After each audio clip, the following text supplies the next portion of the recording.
मी आपल्याला नम्रपणे सांगेन की माननीय मुख्यमंत्री महोदयांच्या सूचनेनुसार मार्गदर्शनाखाली जेव्हा समिती काम करत होती तेव्हा कुठल्याही पद्धतीनं कुठल्याही किमतीवर ओबीसीचं हक्काचं आरक्षण काढून मराठा समाजाला दिलं जाणार नाही याबाबत ओबीसी समाजाला आश्वस्त करण्यात आलं आजपर्यंत.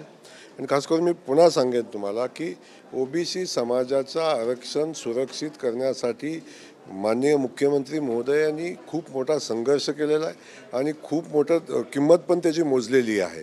त्यामुळे कुठल्याही किमतीवर ओबीसी समाजाचं काढून मराठा समाजाला दिलं जाणार नाही. मराठा समाजाच्या ज्या मागण्या होत्या हैदराबाद गॅजेटच्या संदर्भातल्या, सातारा गॅजेट असेल, औंध संस्थांचं गॅजेट असेल, या संदर्भातल्या त्या अनुषंगानं कारवाई करण्याचे GR आपण आलेला बघितला असेल. आणि ज्या ज्या मागण्या आदरणीय जरांगे साहेबांच्या होत्या त्या मराठा समाजाला न्याय देण्यासंदर्भातल्या होत्या, त्याला न्याय देण्याचा प्रयत्न केलेला आहे. पण तो न्याय देत असताना ओबीसीचं कुठलंही नुकसान झालेलं नाही. आणि हे ओबीसीच्या जवळजवळ बहुतांश नेत्यांनी आता ते मान्यही केलेलं आहे. आजच तायडे साहेबांचं उपोषण संपलं, त्यांनी 2 दिवस अभ्यास केला. त्या अभ्यासानंतर त्यांच्याही लक्षात आलं की याच्यामध्ये ओबीसीचं नुकसान होत नाही. आणि आणखीन काय असतील आणि त्या संदर्भात अन्य काही नेते आहेत अजून नाराज, तेही जेव्हा त्याचा अभ्यास करतील तेव्हा त्यांचंही समाधान झालेलं असेल. काही जे मराठी अभ्यासक आहेत किंवा विनोद पाटील असतील त्यांनी देखील असं म्हटलंय की हा GR जो आहे ती फक्त माहिती देणार आहे, याच्यामुळे मराठ्यांचा काही फायदा होईल असं नाही, असं काही अभ्यासकांनी मराठी असीम सरोदे असतील अशा काही लोकांचं म्हणणं. त्यांना काय प्रत्येकजण आपापलं मत मांडतंय. ते मत मांडत असताना आंदोलनकर्त्यांच्या ज्या मागण्या होत्या त्या 8 मागण्या त्यांनी दिलेल्या होत्या. त्या 8 मागण्यावर समितीनं खूप बारकाईनं अभ्यास केला आणि त्या मागण्यांच्या अंमलबजावणी मागण्याच्या पूर्ततेसाठी ज्या गोष्टी आवश्यक होत्या त्याचा निर्णय घेतला सरकारनं. त्यामुळे आपण बघितलं असेल की या मागण्या करत असताना हैदराबाद गॅजेटची मागणी होती ती पूर्ण केली. सातारा औंध संस्थांच्या गॅजेटचा विषय होता तो पूर्ण झाला. आंदोलकावरील गुन्हे मागं घेण्याचा निर्णय तो पूर्ण झाला. त्या अनुषंगानं आपण बघितलं असेल की बाकी ज्या काय सगळ्या मागण्या होत्या त्या सगळ्याच मागण्या या निमित्तानं पूर्ण करण्याचा सरकारनं प्रयत्न केलेला आहे.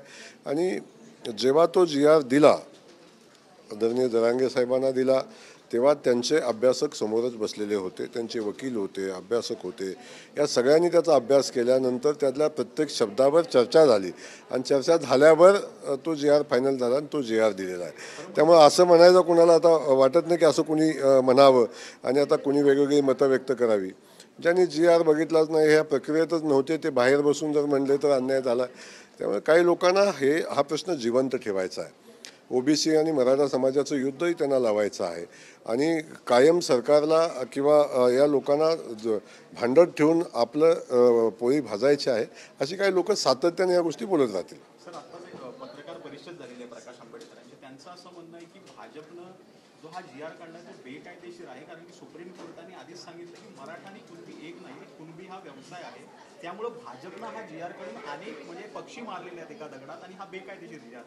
मला वाटतं त्यांनी माहिती नाही आता त्यांनी कुठला GR वाचला आहे, पण कुणबी आणि मराठा एक आहेत असा कुठला GR आता तर आम्ही तर काढलेला नाही, सरकारनं काढलेला नाही. तर त्या कुठल्या GRबद्दल ते बोलले त्यांना माहिती असेल. त्यामुळं जो क्लिअर विषय आहे हैदराबाद गॅजेटियरचा विषय, औंध संस्थान आणि सातारा गॅजेटचा विषय, या संदर्भात GR काढलेला आहे आणि त्या अनुषंगानं त्याच्यावर कारवाई करण्याचं सरकारनं आश्वासन दिलेलं आहे.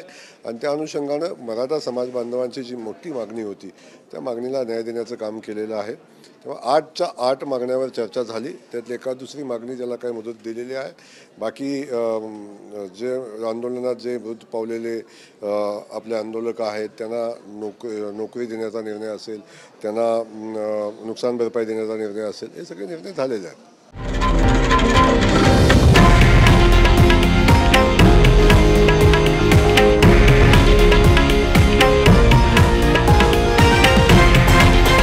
हे आहे देशातील नंबर 1 न्यूज नेटवर्क आणि आपण पाहत आहात TV9 मराठी, एकमेव.